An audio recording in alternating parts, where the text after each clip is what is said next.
Hello and welcome to Studio 12. Today we're going to talk about fear and freedom, both very much a part of our lives.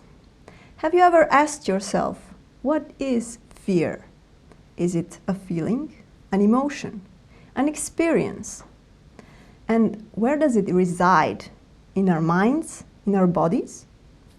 And what is freedom? Why do we yearn for it? And most importantly, how do we get there? We're going to discuss these topics with a spiritual teacher and author, Tony Samara. Tony, welcome to the show. Thank you. I'm happy to be here.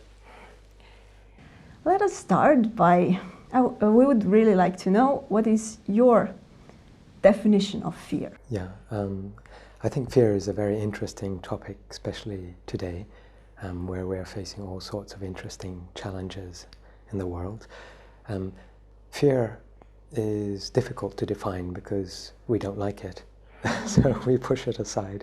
But I believe it to be something that affects the physiology of our body, our brain, and creates a constriction in behaving or acting in an intelligent way towards whatever it is that we're facing. So we are compromised in our attitude, in our feeling, in our approach to a situation, and this was important previously. You know, there's the fight or flight reaction to situations that we have to deal with, but life is more complex, so fear becomes, I believe, subconscious, and we have all sorts of thoughts and feelings that we are afraid of, that we push aside and don't want to face, and hence we have a build-up of fear reactions in our body known as stress and anxiety, which is very common today in the world, and we just don't know what to do with it, but it's there and we have to deal with it, and usually the way we deal with it is through forgetting who we truly are in this moment and pushing aside the qualities that make us beautiful human beings in the desperate hope that we can get away from this stress or painful situation, which is supposedly somewhere, but it's actually inside of ourselves, so we can't get away because it's there. So that's my definition of fear. If someone is walking the spiritual path, what do you believe the function of fear is on his or her path? Yeah. Is it something to overcome, or is it something that is always going to be a part of our lives, and we can just advance in how to deal with fear? I think it's important to ground oneself and understand that fear is a physiological reaction, so we have to deal with it in a real way. You know, it's no good pushing aside the fact that the body is uncomfortable with stress, and there are some very specific approaches to dealing with that, and one is meditation, which I teach here in Ljubljana in the School of Meditation, and that is how to deal with whatever is inside of yourself in a way that is more healthy. So the first step is saying, okay, I have this anxiety inside of myself, what can I do with it? You can't push it aside, which is what most people do. I have to find something that helps this anxiety relax, and so meditation is a step-by-step process whereby we relax the physiological aspects of the body that are stressed in very beautiful, easy, step-by-step ways that anyone can learn. I wish people would teach this to children because they're so enjoyable and so simple. And once learnt, it's like riding a bicycle, it becomes automated.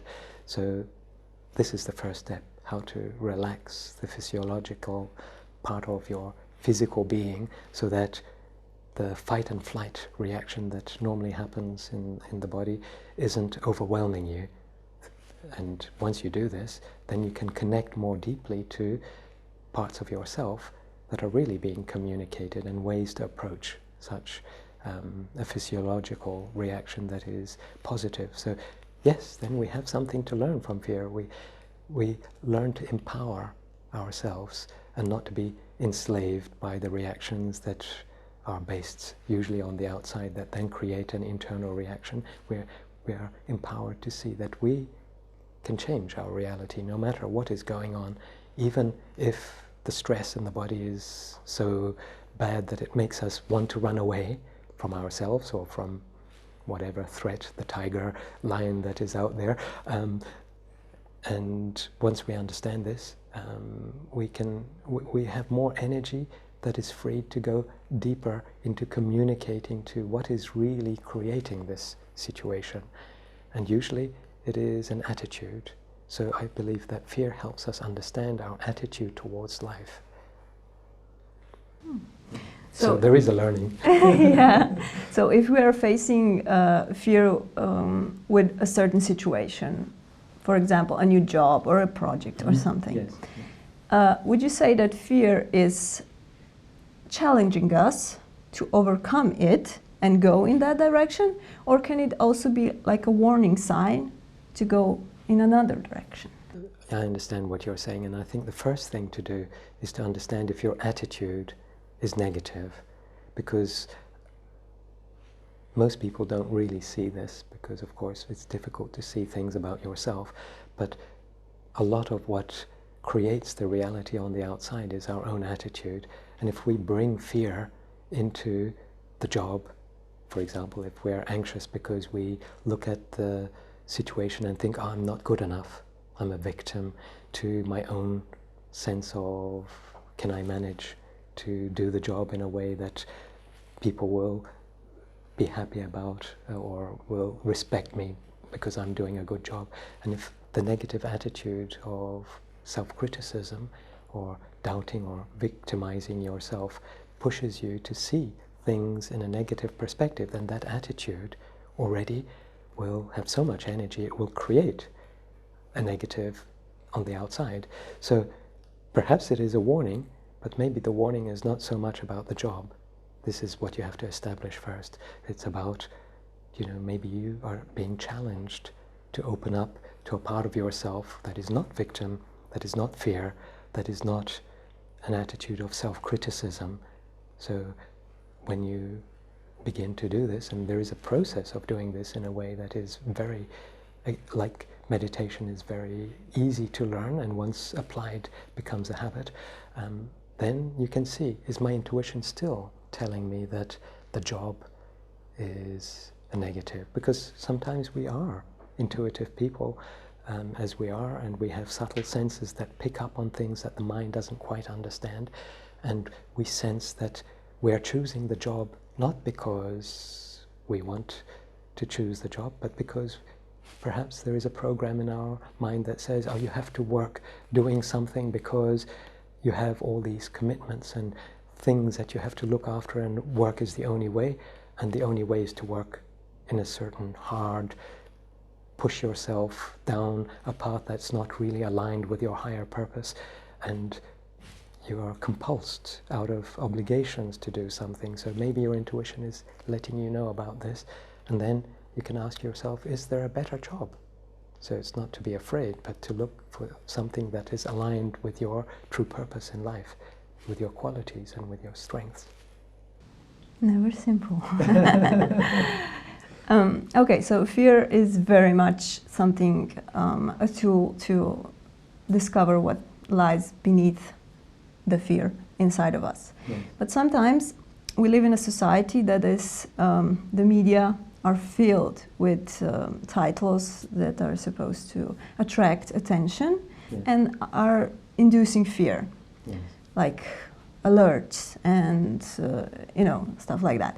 So where is the thin line between being aware of the real threats in the environment, for example, Yeah. and making a stop of the negative fears that are sort of attacking us from Yes. everywhere around? Yes, I understand what you're saying. And we live in a culture that I believe is fear-based. And if you look at history, our culture is based on an understanding of the world that comes from religion originally. The way we see things means that man dominates the earth, dominates its resources, because man has to evolve in a way that is strong and powerful, and not in cooperation with the energies of the earth or the energies inside of oneself. So our culture is always imposing this idea that you have to push yourself. I believe it to be different. I think you have to be in touch with yourself, and that is what the true meaning of freedom is. When you're in touch with yourself, you are able to practice freedom in the world and whatever you're doing in relationship to the earth and its resources. But the media has this thing, as you say, where there is this subconscious, or perhaps more conscious today, definition of what life means, and that is terrorists,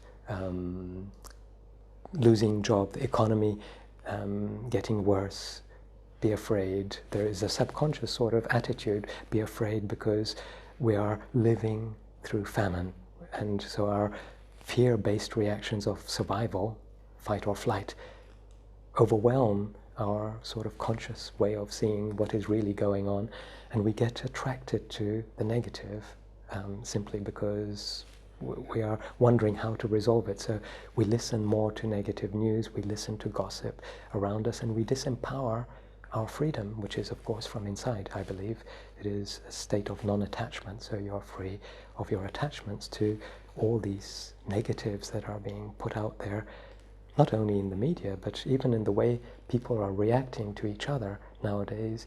You know, there is fear. I don't want to lose my job, and then you're communicating this to your friend. Oh, what will happen if the economy is working in such a way where our company is not doing so well? And there's just a whole mass hysteria about, you know, what we need to do. But I believe we don't need to do anything. We need to let go of that physiological reaction that creates an attitude of negativity. So what to do, as you were saying, when all these outer states of mind and cultural belief systems are attacking us, I believe that we have to be free of them. And that is the freedom. And to be free of them, you have to understand where to go. And if you're not out there caught by the manipulations of whatever fear-based attitudes, then you have to come back to be in touch with parts of yourself that empower you to be free. And the process of doing that is quite a process, but it's an enjoyable process, because how can you be free if you're caught in fear? You know, and how can you be happy if you're caught in fear? But if you are connected to what I believe every human being has, which is a space of love and a space of happiness and a space of joy, when in connection to everything, to the earth, its elements and people, from that space of freedom, then I believe happiness is the natural outcome, because we are born happy. So we can remain happy if we purify the environment from all these manipulations that you were speaking of. Are we also born free, and who or what is the thing or the person stopping us from feeling the freedom that we have? It's easier to answer who's the person stopping us from feeling free, and that is usually ourselves. And I believe this attitude of self-criticism, where we're always trying to be the best or number one, what I call the ego, and it is fed by so many aspects, outer and inner, too complex perhaps to speak about today, but one of the main feeding mechanisms of self-criticism is this sense of trying to be number one, trying to be something rather than being yourself. And this is a taught attitude, and also an emotional, mental way of seeing things that is highlighted in social situations, family situations. It's highlighted to be in touch with this driving force rather than being in touch with yourself. So self-criticism, I believe, to be the number one reason why things are so difficult. Sorry, I've forgotten the other part of your question. Well, I think self-criticism is one of the obstacles from feeling free. Yeah, exactly. And one way to work with this, if I may, is to bring a positive aspect of yourself into the picture, rather than focus on what you want. Focus on what you are and empower yourself with those aspects that are there that you're not taking notice of. And often I ask people to do a simple exercise, just to make it more tangible, and that is to find 10 qualities that they love about themselves. And most people find it very hard to do this because they're so critical of themselves. You know, they are always trying to do things that are beyond any obvious way of dealing with the situation. So to find those qualities, I believe to be very important. But people can't usually find that because, as you say, there are situations outside that are so critical and inside that are so critical that it impedes that freedom to find this more beautiful part of yourself and honor this beautiful part of yourself. I am creative. I am I'm so good at business, or I'm so good at being a teacher, or I'm so good at this. You know, the criticism impedes that, and you're always looking outside for something better rather than honoring this part of yourself that is needing honoring to be free. So then I say, if you can't find 10 aspects of yourself that you love and that you want to explore more deeply by communicating this to people outside of yourself and people inside of yourself, your little inner child and your all those interesting aspects, then ask someone about your qualities and ask someone to find 10 qualities that they like about you. And that puts the whole perspective in a different setting.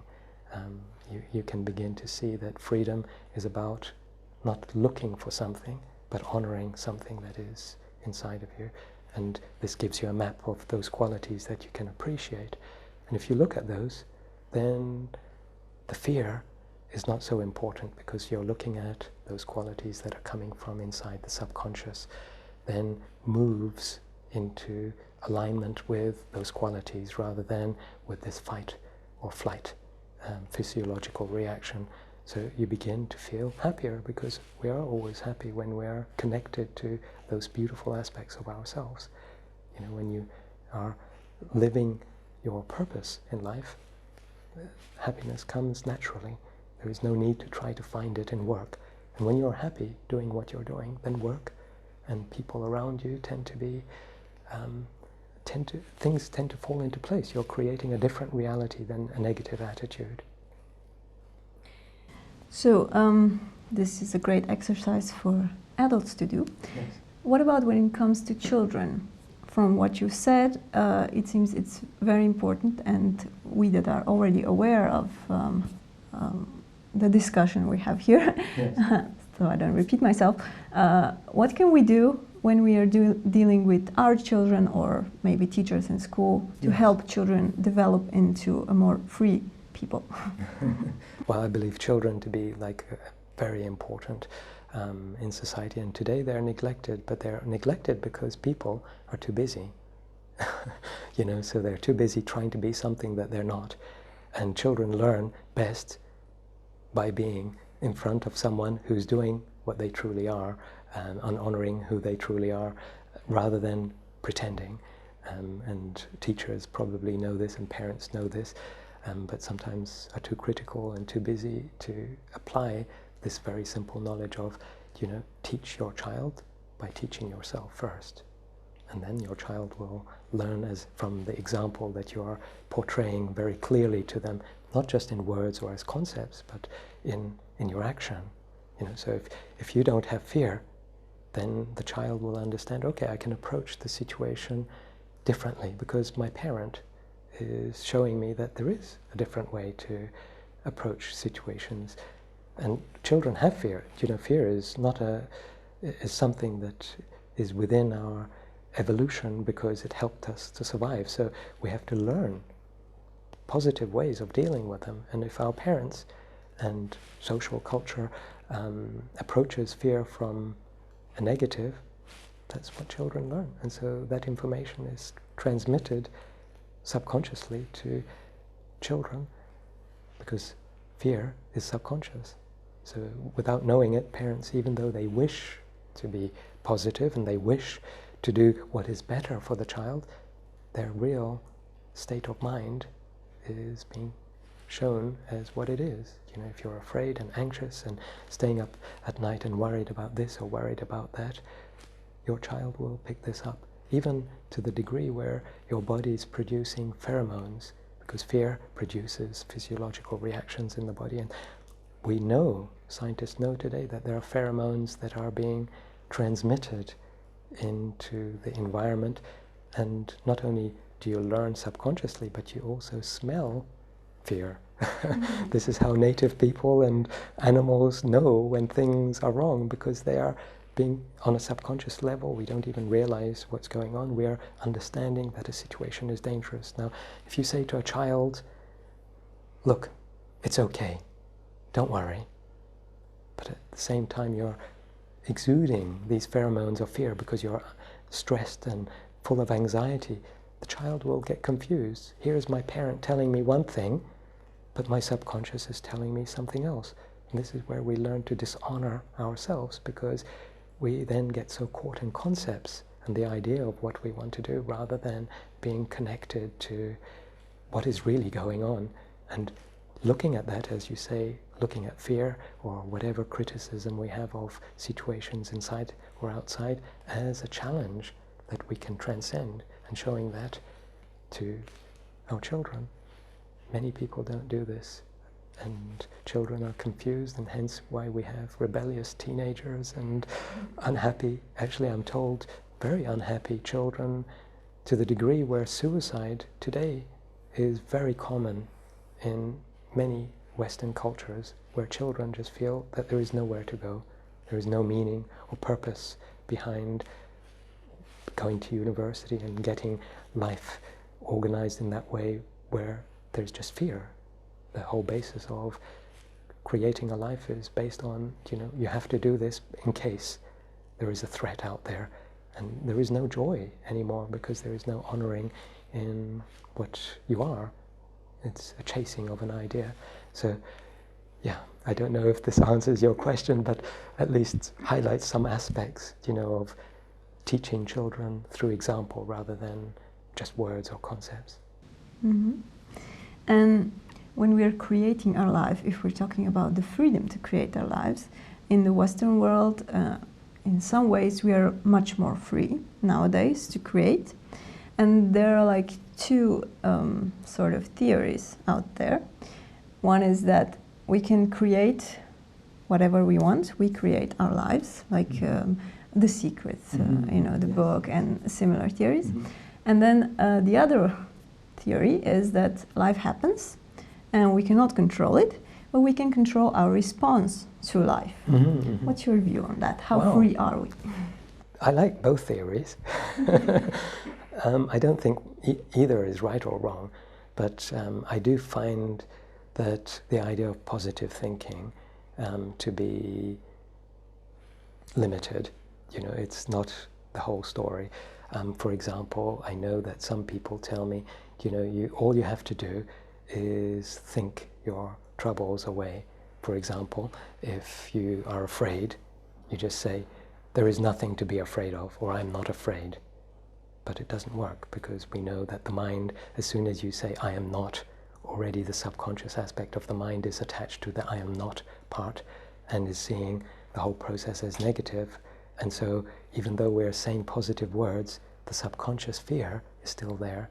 It may seem on the surface to be going away, but deep inside, what is really causing the disharmony inside of oneself still comes up with excuses to justify its own existence, saying, for example, is it really okay? Because, it's not clear to me. What is being said in words is not clear to me, because the subconscious is so very clever. It's like a little monkey, it jumps from one thing to another. And some people say, you have to say it in a more positive way. I am calm, or I am free of fear. But already the subconscious mind will ask, am I free of fear? It's clever. So I say it's best to go even more deeply and imagine something that is truly positive, and that the best is to imagine a quality within yourself that we've been speaking about and highlight that to the subconscious so that the positive aspect of yourself, the virtue that you have or the quality that you have, becomes highlighted in opposite to the fear that, or the criticism or the negativity that is being experienced in that moment. And the way we have to do this is very practical. It's not enough to imagine it as a concept or a positive thought. We have to begin to sense it. So we have to use the senses to smell, taste, feel the whole experience. And this is a process of visualization or meditation, which is practiced very, very easily. I won't go deeply into it just to highlight the specifics. And then you can go further. It's not enough just to imagine and feel, but it is important to interact with that feeling and bring an active feeling response to the negative that the mind is experiencing or the emotions are experiencing. That I believe to be very, very useful, and that is the secret. But gone a little bit deeper into, the way to practice positive thinking. And the other was life happens, so you might as well, how did you put it? You might as well just change your... You are free to choose your response to what happens. Yeah, and this is more the work that I do, where we look at the qualities within yourself, human qualities that are forgotten, and bring an attitude that's very positive from those qualities, rather than trying to change it by bringing in concepts that change the fear-based thought or the fear-based feeling. So it's not enough to say just calm, but you have to bring in something from yourself that changes your attitude to the situation. And I believe that to be the core.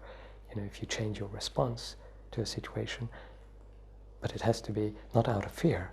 You can't just change your response because you say, I'm not enjoying feeling fear, so I just want to feel free of fear. It has to be because you go deeper and find a quality that's inside of yourself that says, there is a reason not to feel fear, because I'm honoring this quality, and it comes out in my attitude, it comes out in my response to the situation.